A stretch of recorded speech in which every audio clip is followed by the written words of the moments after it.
a wonderful, wonderful space. This is nice. This is nice. Compared to what it was. Oh, yeah. This is nice. We're gonna have approval of minutes from the November 19th, 2025, meeting. Real quick, one thing got scratched from the agenda. I was just gonna tell you from the get-go. The funding request is no longer, it's gonna be postponed, so. Just so you know, I wrote it on your. Okay, thank you. Those minutes, To approve the minutes for November. do I have a second? Second. Any question on the motion? Those in favor, aye. Aye. Aye. No. That. We have the budget report from November 2025.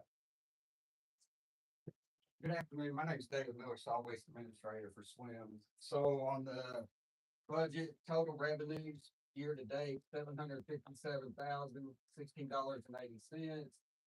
Total expenditures year to date, $985,391.87. And then on the next slide, Back to Diego. Go back one. You do too fast. Yeah, look, look. Got a lot of numbers then. Yeah. So say the expenditures again, Dan. expenditures year to date total $985,391.87.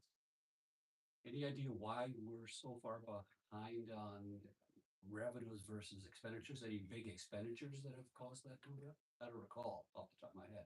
I mean, we can look into that for you. I can look into that. I don't know off the top of my head. What's the fourth? No, we're not too far. The budget's for 421, we're at 445. Yeah, but what And I ends up know with also, too, 520? I know not everybody's turned in their quarterly payment. I think there's 2 or 3 haulers that still haven't paid. So what adds up to the 545, 325?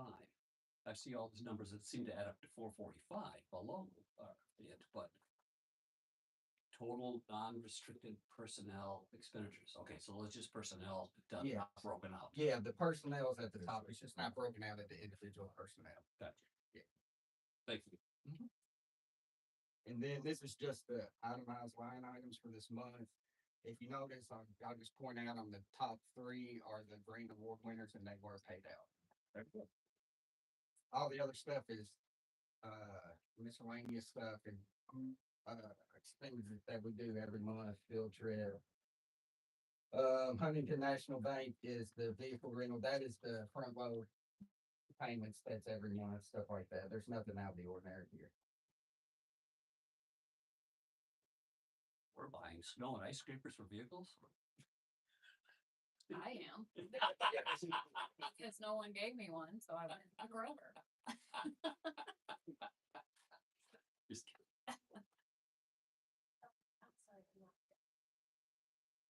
Good. Sorry. Oh, yes.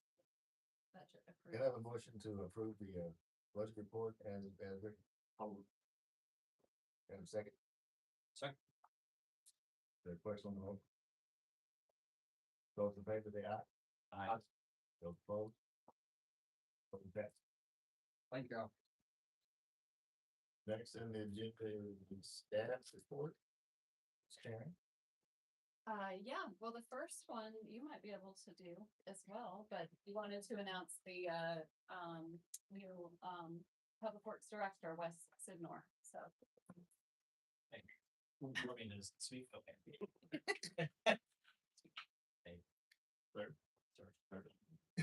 Well, thank you for the introduction. No stranger to Louisville and to just want to say that I appreciate the work this board does.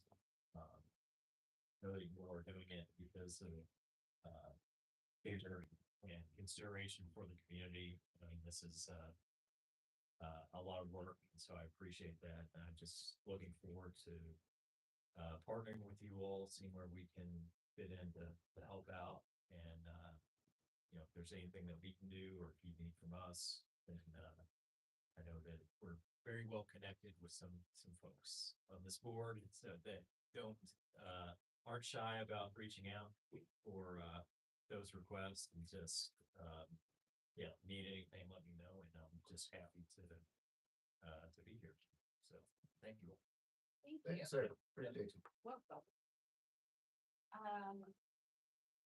Welcome, Anita.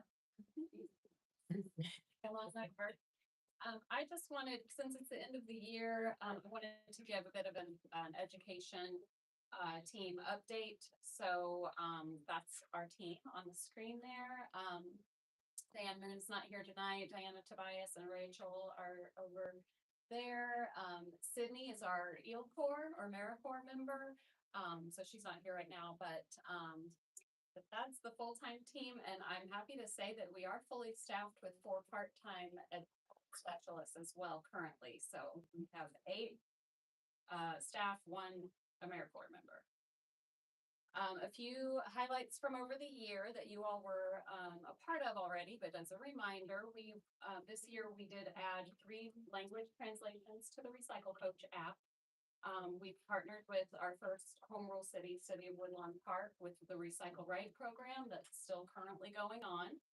And we coordinated the Waste District grant, which we truly appreciate. And you saw that those recipients got their checks, and they'll be back throughout this early part of the year for some reports so that you all can know what they're doing with that award. Before you move on off of this one, City of Woodlawn Park, who else have we reached out to?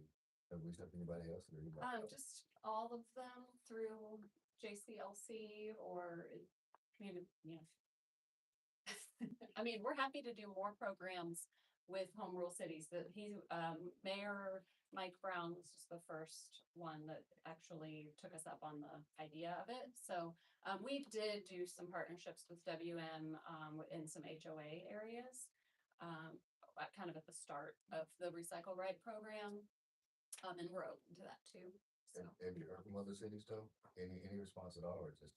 We're partnering a little bit with Prospect right now for some education. I'm gonna do a household hazardous waste program in January. And the mayor's, Sandra Leonard has been helping with that, and the mayor there has also seems interested in partnering, so we're not sure where it's gonna go, but as far as Recycle Right, that's that tagging program. Stop offline. Okay, sure. Thank you. This, you might not be able to read all the details in this, but if you are a Spotify listener, you might have seen a lot of the social media going around, showing the songs, albums that you listen to, or artists. Sydney actually made a mock-up like Spotify, but to report out for us, and this was on social media, but it shared that we have reached over 3,000 students and residents with community outreach, which is much more than last year. We have 32 No Waste ambassadors who have given over 240 volunteer hours. And that shows a few of our most popular program topics, which is about plastics. Kids love our Touch a Truck programs, and then the recycling lessons. I'll share a little bit more in a minute, but we piloted 2 big events, a clothing swap and a repair fair, which were both very successful. And we partnered with 3 schools and businesses, one of which was Metro, but we did 3 waste audits this year with our team. And then, of course, I have a pop-up drop-off report coming as well. But so that was just kind of a fun way to share some of our successes over the year.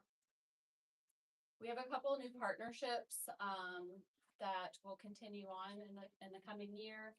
Backside Learning Center at Churchill Downs and Catholic Charities, both of which are helping us reach some of our community members that are not necessarily English as their first language.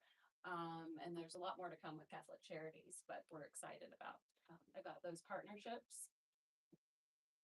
We've been trying to push forward with our business outreach program. So just a reminder, we still have we have some info cards that we've passed out to businesses, or we kind of keep them on hand when we're out and about.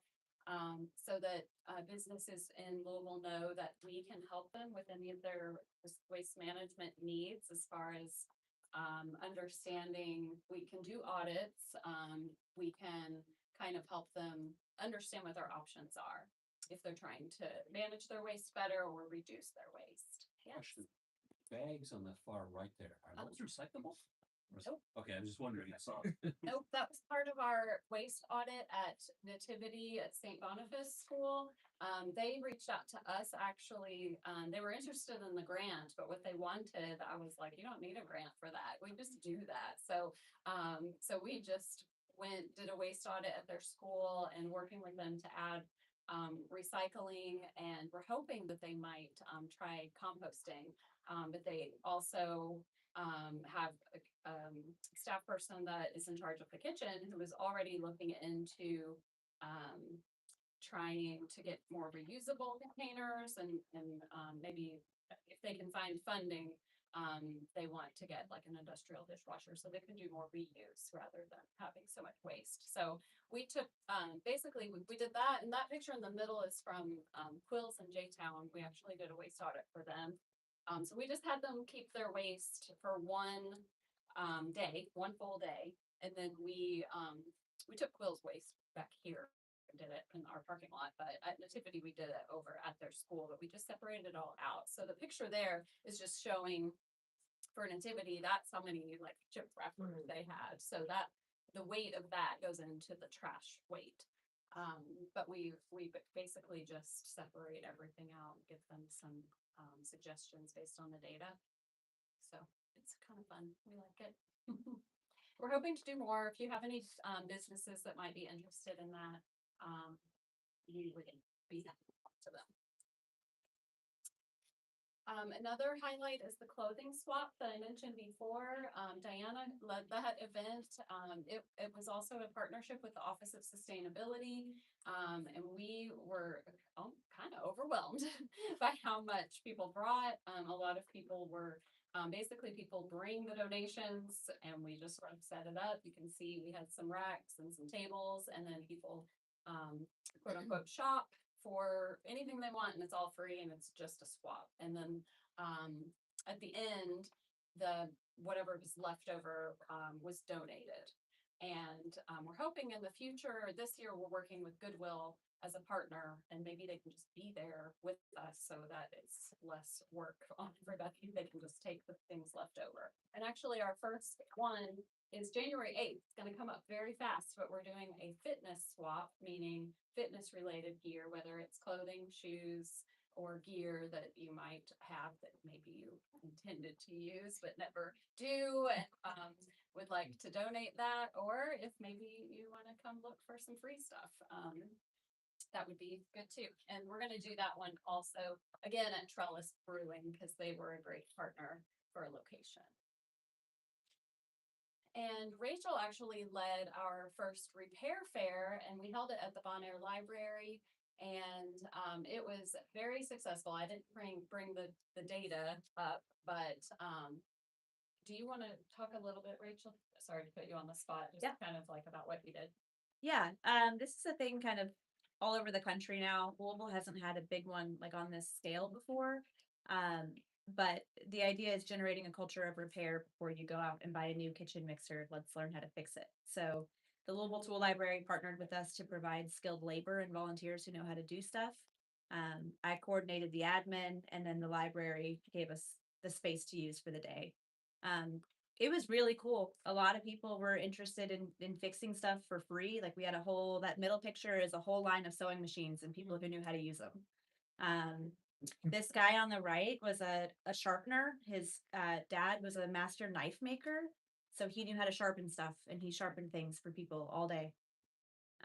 There was a whole crew from GE Appliances. That's Greg Zaradnik from the advisory committee down in the bottom, who is retired from GE, but there was also a whole cohort of current GE engineers who showed up and just fixed people's stuff all day alongside them, so that like the person was then empowered to know how to get to the resource to fix something else in the future. So that was super cool. I'm looking forward to doing it again. The International Day of Repair is in October, so we'll do another broad scale version of it then. And then I'm also working with the Office of Sustainability to do a similar version of it on a smaller scale at Earth Fest at Alberta O. Jones in March. Thanks, Rachel. Well, so an event like this keeps the electronics out of. Mhm.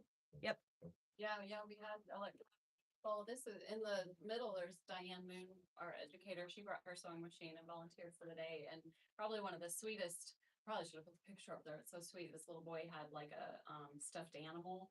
Diane was the perfect doctor for the stuffed animal to fix it. So yeah, it was a really fun day. And we weighed all of the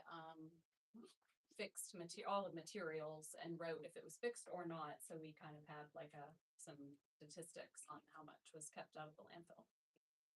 Your location at Albert Jones, will it be outside in March? That's why it's a scaled down version, is just so that we are able to do like, we're calling them analog repairs, things that can be done without electricity. Okay. She did say that they'll have access to a power strip, so we might be able to offer like a few sewing repairs or whatever is the most popular, she said, would be able to use electricity for that. But things like bike repair, like hand sewing, jewelry repair, maybe some sharpening, depending on if they allow that at that event. But yeah. The department has generators if you needed to use some. Public Works. That might be a way to go too. Might be enough. Portable generators. That you got a new director now, but. Sure, volunteer. This year, it's a court meeting, but when you wanted to. Yeah, that's a good idea. Is this just once a year? This was the first one ever, was in October. Yep. Or the first one that I've coordinated. I think the tool library has done some on very small scales. We'll do another one on this scale in October, maybe a little bit bigger because more volunteers have started reaching out saying, hey, we want to help. And then trying to find a way to put it into communities at events that are already happening. Because this event took a lot of overhead and admin, and trying to reproduce that multiple times a year is going to be kind of chaotic for our team. I was gonna ask if this is something we can duplicate, like every 6 months or so. At Yeah. least once a year, and then smaller scale throughout the year. We'll see how that goes this year. Or maybe in time, pass it off to somebody in the private sector. Mhm. You know, take it on. Do you know how many people off the top of your head, Rachel, how many people we had? for the repair? We had appointments. You had to make an appointment. Oh. We had maybe some room for some walk-ins depending on what it was, but the goal was to have appointments made, so we had it filled. I know we had 23 volunteers. I want to say we had 75 appointments made. Well, It was cool. let's look into maybe, if possible, do this twice a year. Cause that's a wonderful number. Actually, this is for your first time doing this. I would say we can try to duplicate that. Right. So as we are looking forward to 2026, we're doing some planning. Our staff grew quite fast. And this past year was, kind of learning how to have more staff and what more can we do. So we talked as a department and we decided to have kind of our own education department mission and vision. So this is what we've landed on so far. Mission is to educate and empower all sectors of our community with practical tools and resources that promote waste reduction, responsible recycling, and sustainable practices.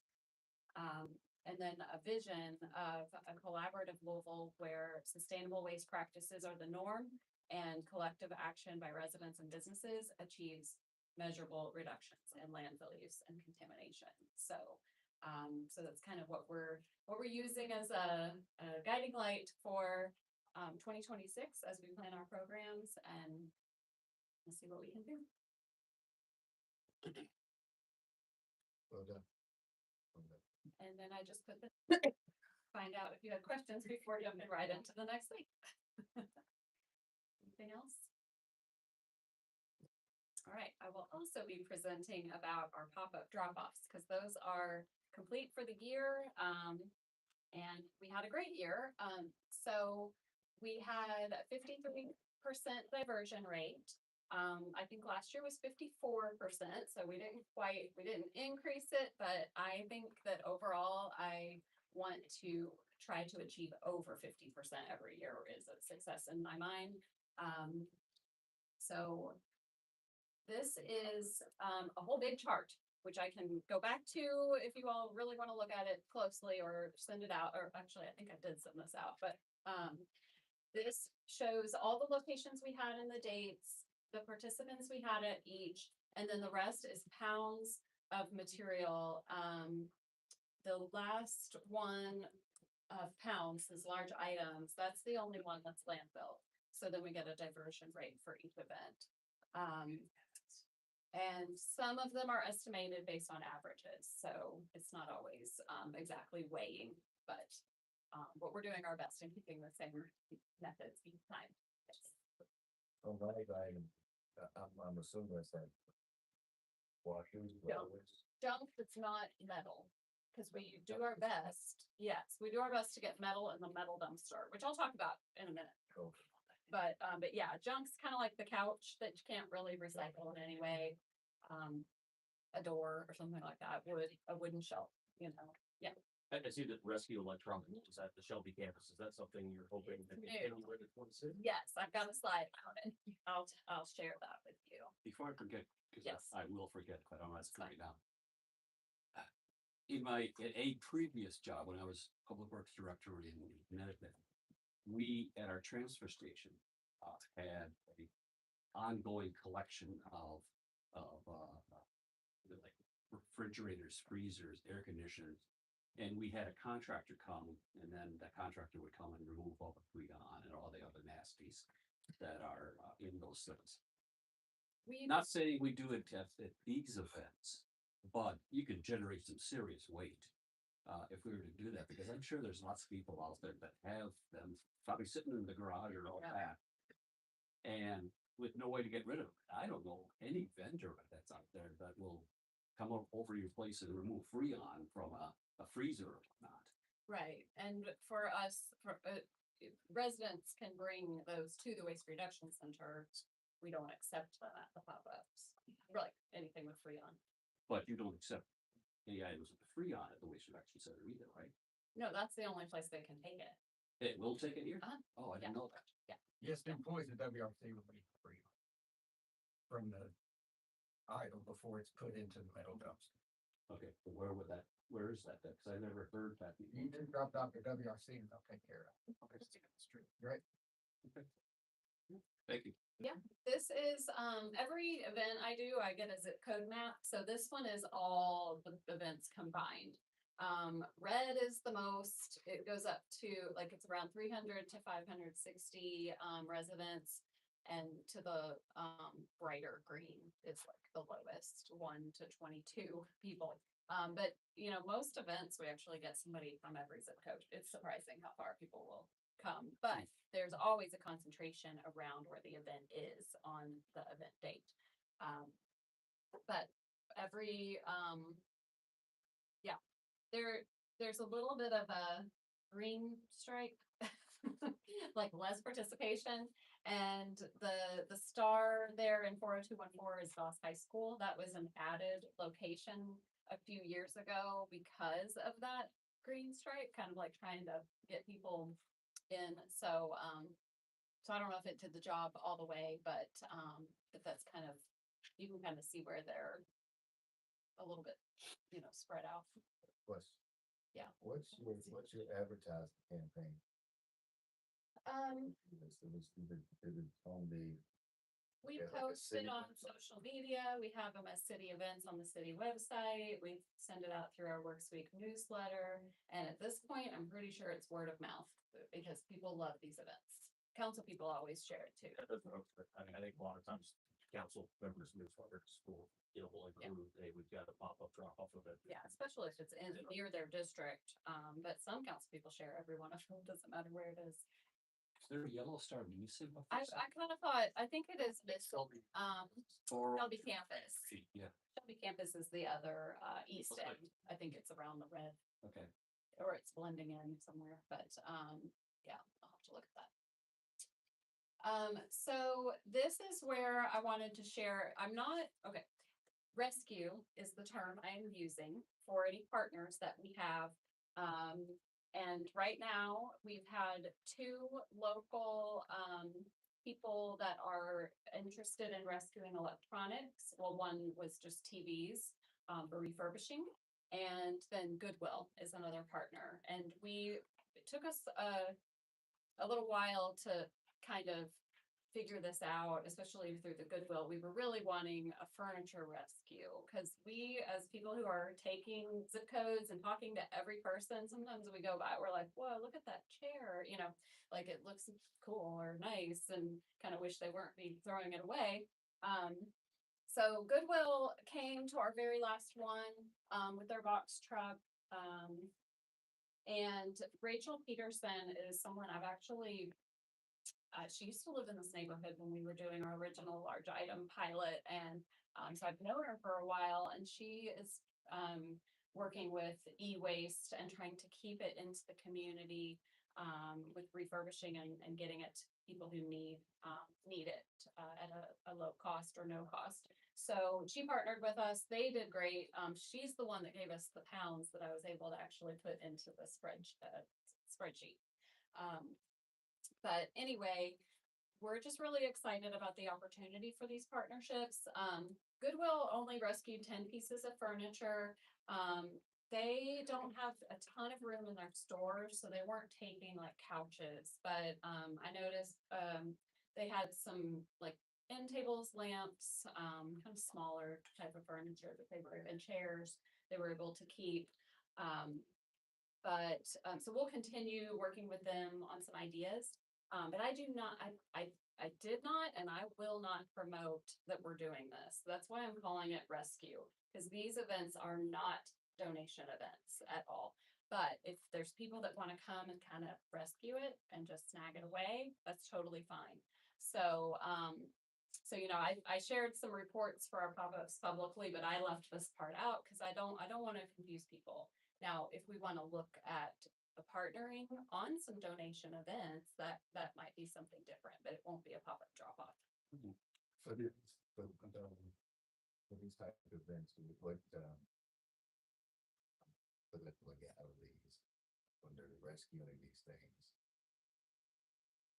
Is it, I don't know, is it trash once somebody brings it to you and it's been gone? They can't come back and say, okay, well, I left something inside.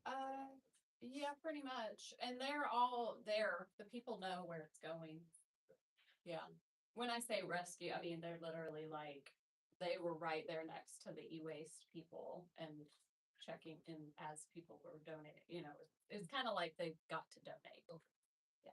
What about, I know nobody takes mattresses and box springs, and I fully understand that, absolutely, because there's so many. You mean for trash? We do. No, before. Oh, for reuse. Reuse, so rescue. Well, I gave mine away when I bought a new mattress and somebody took it. Pretty much take your money and mine. What about the cloth surfaced furniture that could potentially have some nasties in it? That we pass on to somebody and. Well, it's not being passed on to a person right then and there. It is up to the rescue team to deal with that. And Goodwill, I'm sure, has to deal with that all the time. I'm not a donation center, so I don't know anything about it if they would. The other thing that I highlighted in our report this year was just creative repurposing by our team. It's kind of funny to me, actually, when I walk around and I see, if the event is a bit slow or no one's there, they've already snagged a chair that was decent enough to sit in, and they can sit. That's what those are. They weren't sitting at the moment because it was busy at that moment. They'll also throw rugs under trucks that might leak and just kind of protect the concrete while they're there. And then as soon as we're done, we throw it in the back of the truck and it's back to being trash. I've seen them take patio umbrellas on a sunny in the summer and set them up by the truck. So I just think it's kind of fun, just to, they got one little last life in them before they were trashed. What about truck leaks here at this facility? Do you have anything to collect any potential leakage from our trucks? Before it gets into the sewers and they, of course. they're Now, leaking. if the truck's leaking that bad, we're gonna put stuff down to observe the leak before it gets into the sewer, and then it's towed to Fleet to get repaired. Okay. Yeah, we're not gonna have a truck sitting here with that amount of leakage just running and operating. At the U of L Shelby campus is one of our most popular locations, and it holds the record of, over 900 participants in one event, which lot. We actually moved the entrance lane. Turned out we felt like if we tried it, it would be a little bit of longer of a distance. So we haven't had as bad of traffic backups at that event since we did that. So we're always making small adjustments, and that's why we track everything. So so we can do that and make improvements. Regarding that, I went to that one actually, the last one you had at that facility, in the fall. Mhm. It was very easy to get in.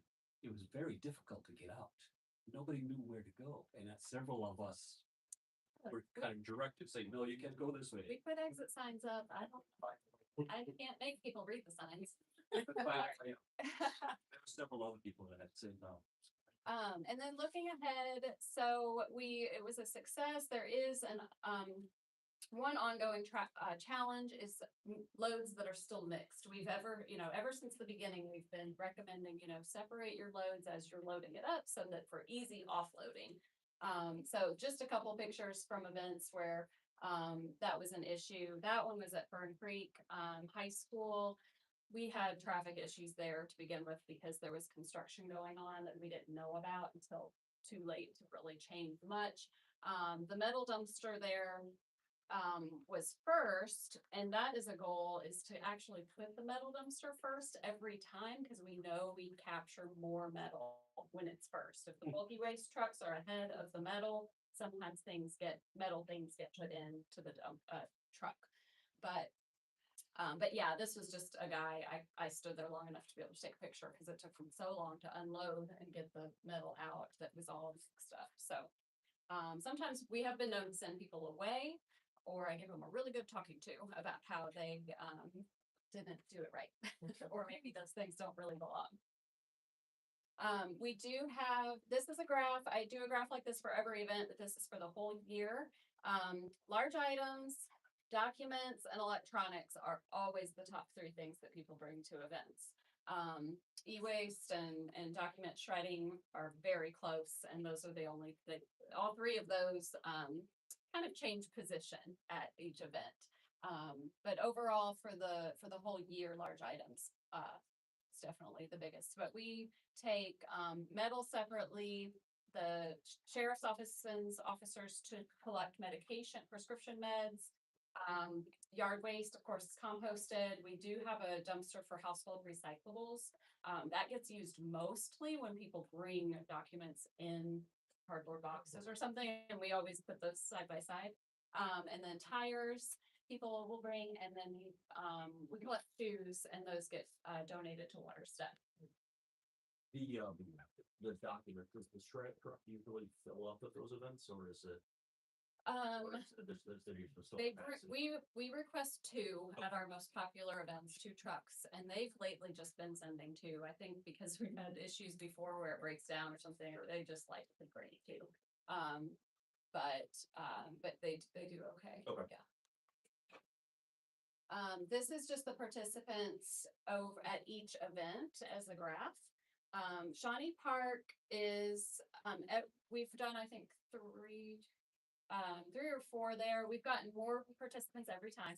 So that's kind of a goal of mine, is to keep getting more residents around Shawnee Park coming. I don't know why Dawes High School was kind of a slow one this year, but it's typically not. So I don't know if it was June. I don't know if it's, vacations, whatever. But yeah, you can see the Shelby campus ones are pretty, and Fern Creek. pretty high, and Sun Valley was high the first month.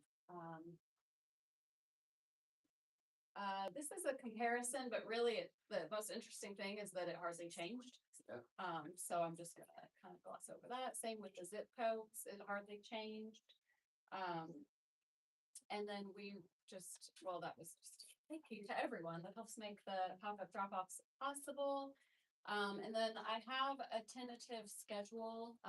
We're kind of similar as far as which Saturday each month we use. There's reasons, holidays and different things to avoid. So for now, I'm working on permits with I started with parks, and so I've got Sun Valley and Shawnee dates held for those parks. We like to do the schools in the summer so that we don't worry about too much going on there.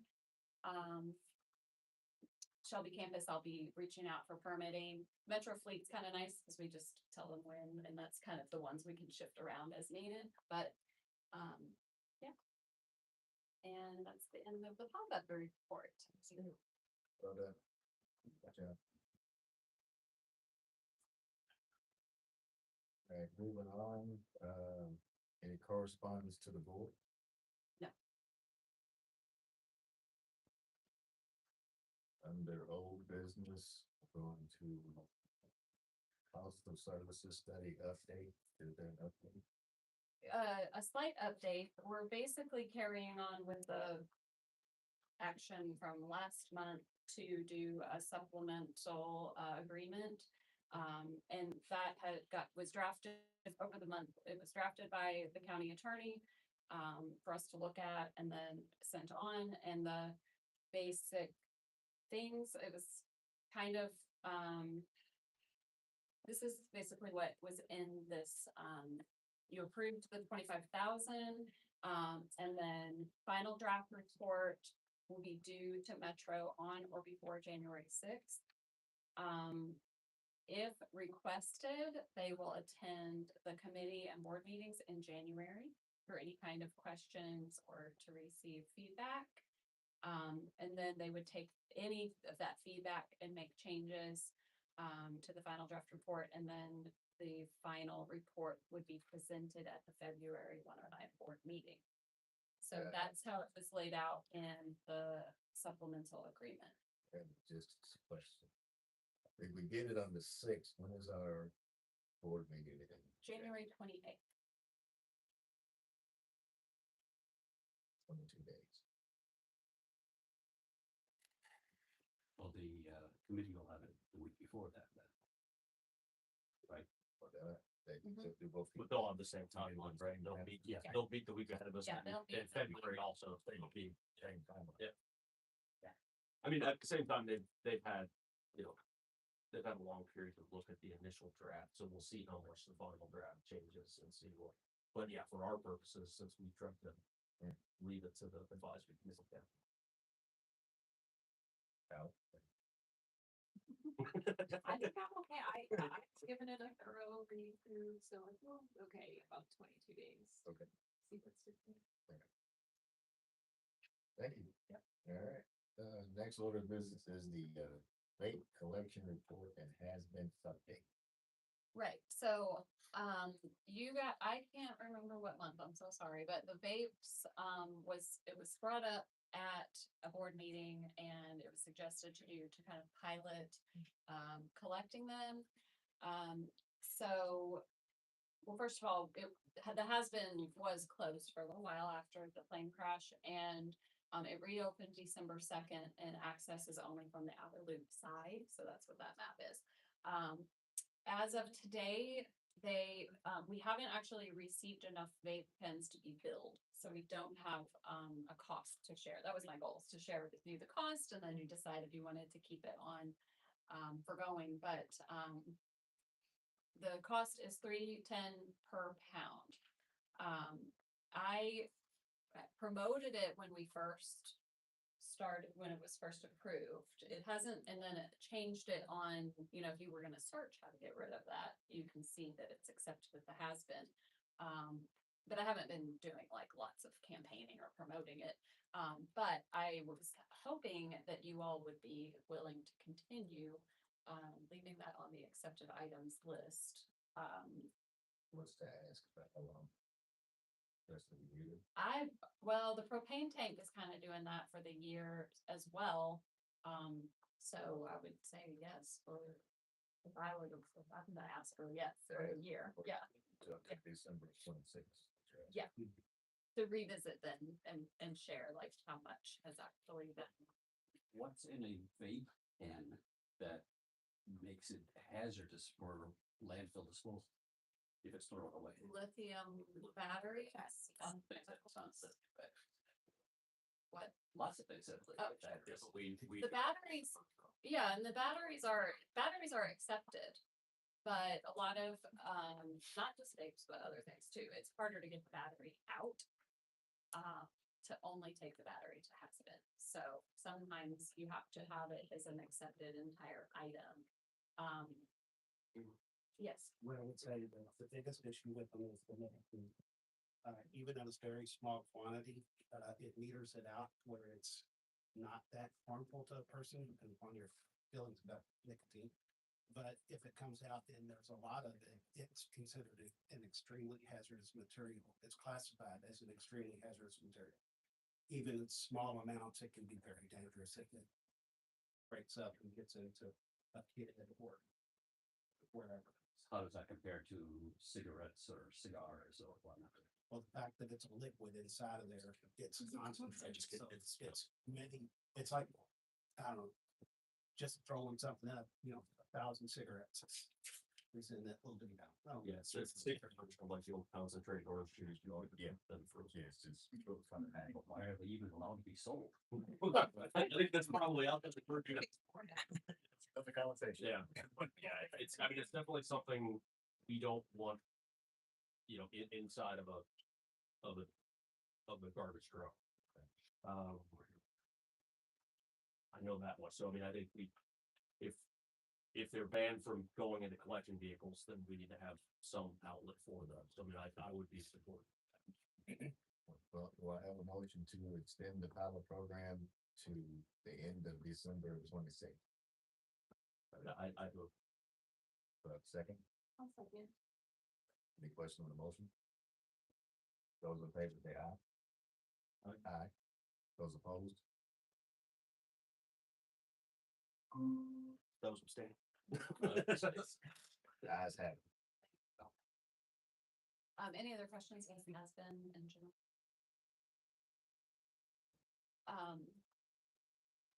Not.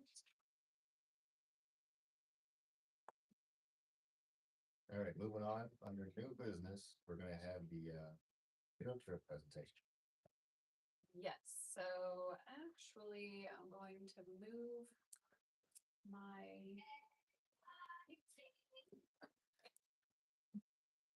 Okay, so, Michelle Buchanan is our, well, we have some other partners here, but Field Trip is our vendor for our outreach campaigns that we've been doing, so, I don't know if you want to introduce yourself. Yeah, I'm Jane Pfeiffer with Field Trip. I'm founder and president. Yeah, and Andrew Spalding, creative director, Field Trip. So Michelle and I have been working closely on this for the last 3 years, but Michelle was unable to make it in tonight, but we've got her here. And so she can hear and she can see via this. And so we'll make sure that we can communicate any questions as well. I think maybe. Yeah, can everybody hear me okay? Yep. Okay, awesome. Sorry. It reset the. Gosh, sorry, oh, that's all it is. What do I need to do? That little screen adjustment thing you were doing earlier, then yeah, that's perfect. Perfect. Okay. Can you see Karen's screen, I guess? Awesome. Okay. Well, I saw you all a few earlier in the year and presented the first part of this campaign, which was just sharing what our plans were for the year. So thanks for letting us come back and kind of present the wrap up. So just before we jump into this, I just kind of wanted to step back and acknowledge that we've been really excited and privileged to work with you guys for the last several years. And the original work together started as a response to a litter awareness campaign that you all had put out an RFP for. But as we expanded our relationship, the focus of the campaign has shifted. And really this year it's been about helping Louisville understand how to better properly dispose of their waste and what that means, and how that really is the first step in reducing litter. So when we started planning this year, we started with what might be getting in the way, excuse me, and what was preventing people from just doing the right thing in general. So that's where I wanted to start the conversation tonight. So we'll go here. Broadly, there's this broad perception that specialized waste disposal is complicated or maybe difficult to do. And that might be from a lack of information, outdated misconceptions, and really people just don't understand the importance of proper disposal. And then really behaviors don't change. But it's not difficult, it's not complicated, it just takes an extra step here and there. And that's where we wanted to start. So the first step in building the foundation for real behavior change amongst our Louisvillians is creating awareness of all of the available options for our residents. So our 2025 work was to take all of the specialty waste disposal messages and put that under one umbrella campaign. We wanted to use that to kind of boost the reach and elevate the impact of all of our waste management campaigns. So you've seen this, but ultimately what I wanted to do tonight was kind of walk through again the strategy for the full year so we could see the impact of all of this work together. So for us at Field Trip, we do like to think about our audiences a little differently. Yes, we think about demographically what they look like, but we like to talk about them with regard to their attitude. And that starts with understanding the state of mind that they're in. So when Andrew and I are beginning to work on a campaign of this, so this year was about prioritizing the audiences that already had a positive perspective. We really wanted to start with those people rather than trying to convince those skeptical audiences. So we started from the assumption that audiences have good intentions. Really, people just needed a quick reminder there's probably a better way to do the right thing. And we wanted to educate people at the right time in their decision-making process. And we wanted to make it really easy to make very small changes in their everyday actions. Residents are going to be a lot more willing to try something new if it's a very easy, very attainable first step. If somebody feels like it's going to be too hard to do something, or if it doesn't matter, we're not really going to convince them to do that. So that's where we start. When we're looking at the creative strategy, Yeah, sorry. Andrew, can you- Yeah. I want to this is Lane let me take over on. Yeah, so what we did with this year was we were able to get a lot more specific than previous years. The first year was about general litter reduction, picking it up. Last year was about, or 2024 was about telling the story behind the people who are actually doing that waste collection and disposal, and putting a face to those efforts.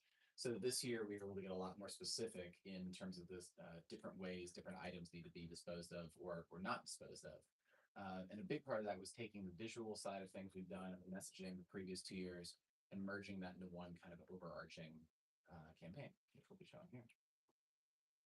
So we really wanted messaging that was going to kind of be playful and memorable, but we really wanted things that were going to be very vibrant and really consistent across every single campaign that we were running, because we were going to have a multitude of things out there and a multitude of messages in the market, but everything needed to still feel cohesive no matter what you were saying. And then when you layer that on top of our media strategy, we wanted broad coverage throughout the market, but we also had to think about opportunities that we had to get kind of niche with certain pieces and parts. So we've got a layered strategy throughout. So we've got some high visibility tactics so we can cover a significant portion of the market, because waste disposal and litter impact everybody. But at the same time, there are opportunities that we can talk about yard waste, and we can talk about recycling, and we can talk about bulky waste disposal to very specific people at very specific points in time. So homeowners have to be worried about how they're going to take care of their yard waste. People that are moving might have to get rid of a large item. So we had opportunities to kind of direct those very niche messages. So we've got this layered approach to our media as we thought about our plan. So when we're thinking about the execution, we're thinking about the impact of that work.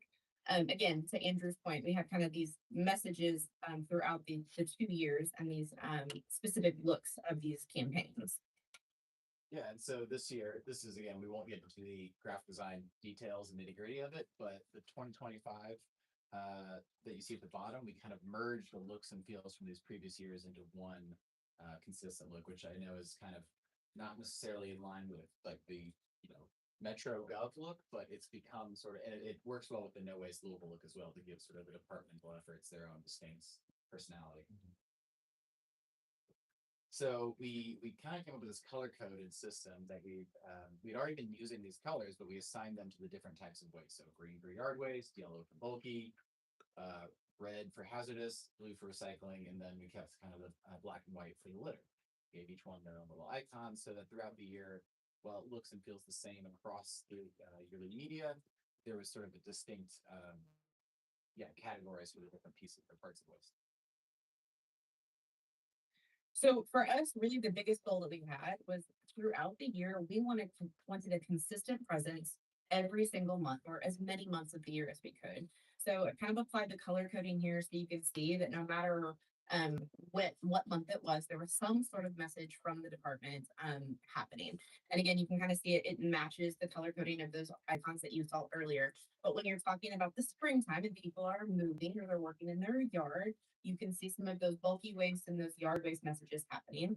You also have recycling when people are again starting to think about some of those more cleanly and sustainability things. You've got black happening in the time where people are a little bit more outdoors. We've run our litter campaign traditionally in the summer, so that's happening in July and August. Then again, we come back in the fall with some of those yard waste messages again. So I'm going to start by kind of talking about the springtime and how our year started. So in the April, May, June, we started with outdoor and we began our first phase of what we called our note campaign. So we had outdoor messages rotating with these different these different messages, and we wanted to run in high impact locations throughout the cities. We delivered over 1 million impressions with these different messages, again, rotating through yard waste and bulky waste pieces. We had really good high impact digital locations. We were able to get a very efficient and cost efficient buy with these particular pieces. And the digital buys allowed us to rotate through a lot of different messages throughout this buy. Like we mentioned, the advantage this year was that we, for the first time with this quantity of media spread, were able to give specific types of messaging for actions, whereas previous years were more general, trying to build sentiment and awareness around that. This year we could say, hey, here's a specific thing that you might not realize you're doing incorrectly. Here's an easy way to do that. Which in terms of driving action, being able to be more specific in the messaging is huge. Yeah, we could apply that same logic to like our social media ads where we could run carousel ads, again, attaching very specific actions and redirecting a user's behavior with these different pieces here. The other element to a carousel that's really nice is every time a user interacts with these, we got a high number of impressions, but they're going to see a different visual here. So they're going to get a different action or a different message with each impression that they get. We could also run on Nextdoor. We chose to try and run our hazardous waste ads on Nextdoor. Karen has a really nice engaged audience there. And this is kind of a niche message that we're delivering here. So this was a new buy that we tried here as well. The other advantage that we've got to these carousel ads is we could take them and direct people to a very specific place on our website. So we worked really closely with Karen to make sure that we were optimizing our user engagement and our user journey on the website. So we can send people exactly where we want them to go to get the exact piece of information that we need them to interact with. We were in digital display with this piece of the campaign or this part of the campaign as well. So again, we had a really wide net that we could digitally serve. It gives us an opportunity to get in front of a large audience pool because this is a way that we have a lot of people that are going to interact with this or that need to interact with this type of messaging. But again, we can apply behavioral, we can apply interest-based targeting to this as well. So for yard waste specifically, we can look at people that have interest in outdoor activities, that have interest in, yard or landscaping, things like that. When you get into your bulky waste messaging, you can look at people who have recently moved, who are interested in home renovation projects, or who are interested in like DIY projects. So you're looking for some of those interest-based and those behavioral triggers that are helping us to make sure that we're getting in front of the right people. Some of these as well allow us to direct people to things like scheduling a pickup. So you're, again, trying to get them right to the exact action that we're asking them. So we're not sending them searching for where they need to be on the website. Can I ask a question specifically about digital display? I know that you showed pictures of some of the ads that were on the convention center and a carousel ad on Facebook or Instagram that has large items on the curb, no schedule a pickup allows for somebody to click on it and go to the website to get information. But if you're running that on the side of the convention center, it may trigger something and then think about it, but there's no follow-up, right? It's just no. It's like, are you trying to? Cause you won't curate any of the app, they're like loose load note, tie down your loads. Provide some information there, but like the yardway specifically was like, learn about how to dispose of yard waste, but there's not any actionable information. At least on the digital display items, because you can't click through a sign on the convention center Can you go or back, I-65. do you wanna go back to that? Yeah, the outdoor boards could send people to the website. We had here we go. We've set up a shortened, URL. So if you went to the louisvilleky.gov/clean, we had a landing page that had a path for each of those particular, we had a yard waste, a recycling, a bulky waste, and then a hazardous waste pathway that people could take. Yeah, I didn't even. And we kept the ETA here a little broader so that get rid of your waste the right way. So you're right, you can't give somebody a super clear direction here, but we can kind of tell them, get rid of it the right way, and then send them back to the landing page where they can clearly get the right directions to do with their large load. At least weren't that fuzzy, it's Sure, yeah, exactly. Yeah, for sure, that's. Yeah, and if I can add, Yeah. your observation is right. But the other important impact of something like billboard or mass media is that then when the social ad comes on, I've already seen it. Sure. And so, it's lifting it. So we've got ads at like different layers of where they are in their learning or experience and figuring out how to do it the right way. Sure. Okay. Good question. Back again to. With this fall piece of the campaign, we have a fall lift on this as well for just recycling and just yard waste, where we kind of updated these to have fall leaf campaigns and holiday kind of recycling efforts. So we've updated these to have some of the more key themes and key messages. So these are ongoing, and we'll have reporting on this stuff at the close of the year. Michelle, can you go back just one slide to the convention center ones? Is that what, or the? No, that would be there. Okay, right, Or, sorry. yeah, Large, whatever. large item, yep. I mean, large items on the curb, no, well, yeah, that's true, but. If you have something that doesn't have schedule a pickup, it's, when you schedule a pickup and your date is scheduled, you put it at the curb. So why is it note then? So what we wanted to do, and that is the challenge, because there's a ton of nuance to some of these different types of disposal. So we made the decision, we'd rather blanket something that is 95%, 98% correct, so that it catches their eye and they say, oh wait, we don't have junk days anymore in Louisville, I can't just put it out there.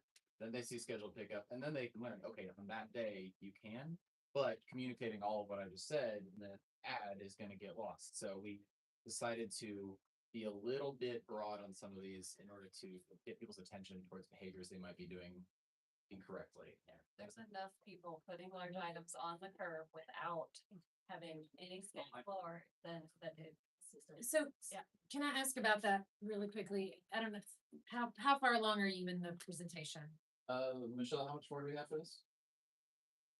Well, all of this, the large item is complete, so we've got just, I think maybe another. Actually, no, everything is complete now. The holiday pieces are wrapping up this week. We've been in the presentation, not in the media. Oh, sorry, the presentation, we're about a third through. Okay, I mean, I'll just ask this related with large item setup since we're on it. In terms of impact, are we able to measure, do we have greater compliance with? We're measuring. With she'll large get to items set that out. About measurement, and we are tracking appointments. Okay.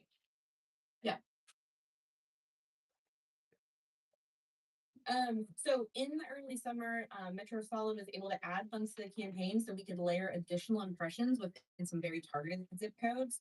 So really what that means is we could take we could increase some impressions with some very targeted messaging, because what we were learning was we had, yes, some of the problems that we just already talked about, but we also had increased instances of illegal dumping. We also had some container management issues we needed to talk about. And we wanted to also kind of double click on some of those recycling issues and get people to start signing up for recycling. So some of the other pieces that we layered in were some extra extra outdoor work within the 7 zip code area here. Again, we added in another million impressions with those billboards.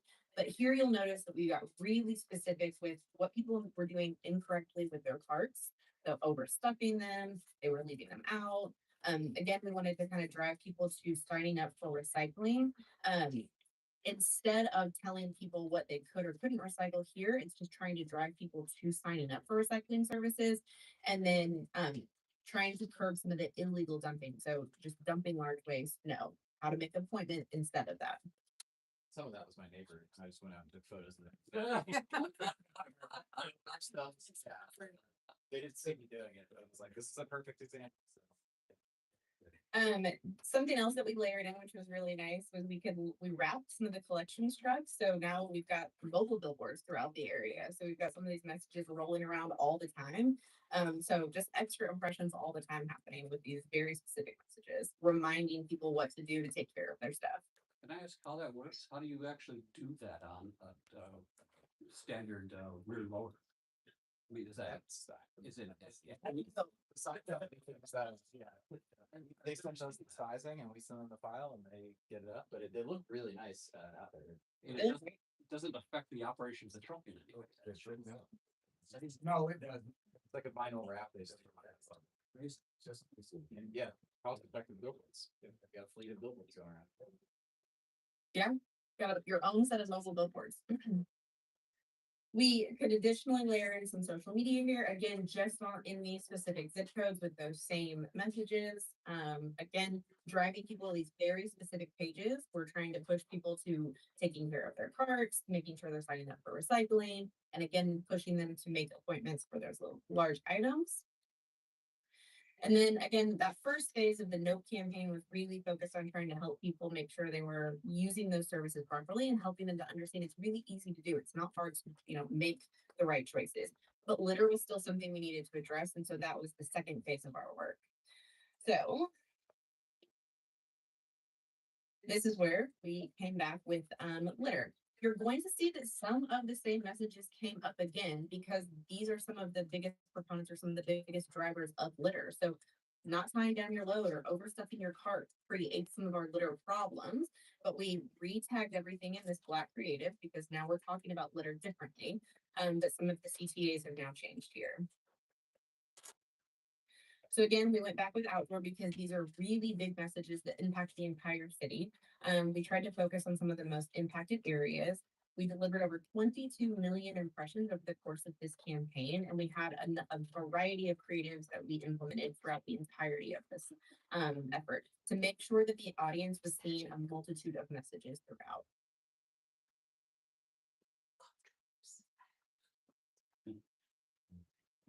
Social media, again, came into play here. We know this audience spends a ton of time on these platforms, so we really just kind of wanted to be in front of them in a place that they're already interacting with. These carousel ads are a great place to keep reminding them of similar messages. And again, every time they're interacting, they're going to get a different type of message in front of them. So we continue to leverage this strategy here. We again went back to digital display. It puts this in front of people in a very direct way. These don't always require a direct action, but we're again giving people an option to say, hey, you can report a litter, contact 311. So you have that option here. And something new that we layered in were some more non-traditional display ads. So you'll see that on the middle and the left-hand side here. So these are more aggressive mobile display ads. So if you've ever been on a website, you get kind of like a sticky mobile ad. These are the ones that kind of harder to go away. We're trying to force impressions. We're trying to push impressions in front of people. And then we also leverage streaming audio to, again, get in front of the audience and while they're listening to podcasts or streaming music on their mobile devices. Can you go back one screen? Sure. Here? Yeah, I love the one you got there. The one you said loose load, no. Cover your loads to keep litter contained. That's the most important part of it, that the cover your loads to keep litter contained. That's what's missing on all the other loose load ads for, I don't know all your terms. Is that something you can make as part of the rest of the loose load ads? Because that's really the key. People, they say loose load, who cares? But it leads to more litter if you don't cover it properly.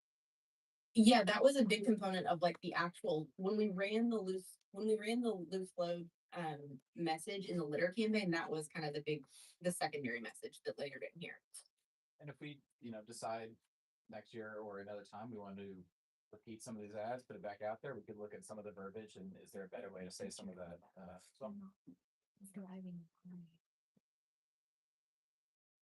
So then, I know results is always a big thing that we want to talk about, and I'll be honest, litter is difficult to track. However, what was really nice about this year was we had things like more actionable asks that we were giving our audience, and so we do have more tangible things that we can look at. So we ran for 8 months of the year and we delivered 30 million impressions throughout the market, which is really incredible. That's really consistent messaging, and that's what's going to help us to just create more consistent awareness throughout with our audience. It was not the primary KPI, but engagement with our recycle coach saw really positive growth. Our impressions increased by 150% and time spent on the app increased by 26%. We were on all of our recycling ads, driving users right back to that recycling page on the website, which was great. Large item appointments increased by 8.3% year over year. So that was also a great win. We were driving people back to the website in very intelligent ways. So again, we worked with Karen and her team to reorganize the website in a few places, but we also worked on reorganizing and sending people back. Oh, and I realized that I didn't finish the top line here, so I'll fix that. But on our Cart Smart landing page, we saw 7,000 impressions during our flight when 7,000 sessions during our flight window. But better than that, people spent 2 minutes per session, which is a 60% increase from the previous year. You know anything about web time spent? That's a lot of time for a user to spend on a particular page. That's a lot of time. Recycling page experienced 21,000 sessions during our flight window, a 50% increase in time spent during that same time. Our hazardous materials page saw a 5% increase in traffic, which again is a very specific niche page on your website that we're getting people to spend more time on and we're getting people to. Those are the kinds of metrics and those are the places that we want to send people because we're asking them to do very specific things now. We're helping drive them back to those places and gather more information to make the right choices. It's hard for us to measure certain things for you all. It's hard for us to measure, are people signing up for recycling outside of your district? Is it hard for us to measure if people are doing large item appointments outside of your spaces? But what we can do is how well are people interacting with our content? How well are people interacting with what we can offer them? So these are some really nice wins, and we're showing that people are interested in the content that we're putting out there and people are getting more engaged with it. So that was a lot of information, questions, concerns, excitement. Yeah. No, sorry to jump in a couple times during the middle of the presentation, but it was. Please do. As we thought. Ask more questions. Now, Karen, at different times in the past, I believe, and if you me wrong, but I believe you've shown us information from some sort of a survey that talked about litter and whatnot. Yeah, I've done that 2 years in a row in April, put out a public perceptions survey. Just to see if we can get any changes in perception. So we'll do that again, but it doesn't come up for a year until April. Thank you for being here, kind of, Michelle. Thank you. I'm so sorry. I had planned to be there in person and I had a childcare issue, so I could not. So thank you all for letting me be here virtually. Happy to answer any other questions if you all have them after the fact. So just let me know. Thank you, Jane and Andrew, for supporting as well. Thank you. Thank you. Thank you, everybody. Great presentation. Thank you.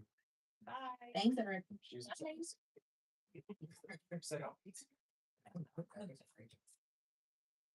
Next order of business is the 2026 meeting. Yes, you had mentioned last month that looking ahead, going ahead and just kind of visualizing the board meeting schedule for the year and improving that. I think it kind of happens each year. November and December are really the two main ones that hit issues as far as holidays.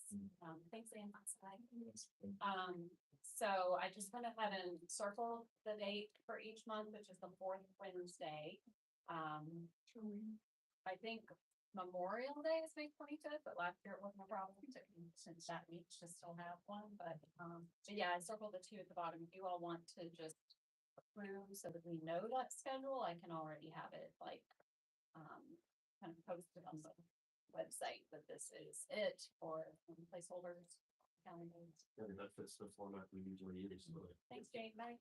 it anticipates November, December, without having to be, worry about it in October. Have a motion to approve the schedule as written. Second. Question on the motion? Wait, one second, I'm just looking at my calendar. Dates that you need.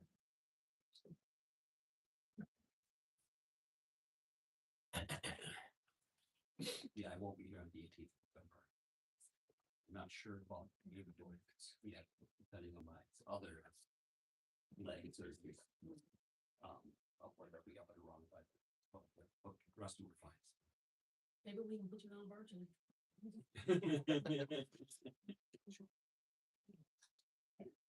No more questions? All those in favor? Say aye. Opposed? Motion passes. So this is our 2026 schedule. Next on the agenda is the advisory committee report. There, not one, we did not meet. This is the time for public input. Anyone wishing to be heard on items pertaining to the agenda. Any public will speak? Hey, that's their Get it public then. Each point. Next, we'll go to the announcements. No Links Louisville Fitness Club and the equipment swap will be January 8th from 5 to 7 Trellis Brewing, at Trellis Brewing. I don't have an address. it's on Logan Street, look it up. The next advisory committee meeting will be January 21st, 2026, 4:30 at the States. And the next 109 board meeting will be January 28th, 2026, 5:30 to 7 in this building. This building's- Anybody have anything for the good of the board? The comments, announcements? Do we anticipate any potential crowd or interest from the public regarding the cost service study, for our February one that may be more than this one could handle? I don't think so. I don't see one.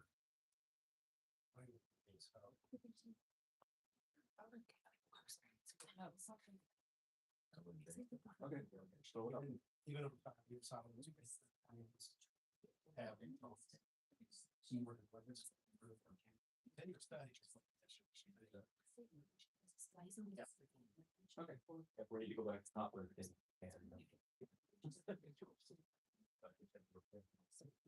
Okay, seeing no other announcements, no other comments, have a motion for addressing. So moved. Second. I would. So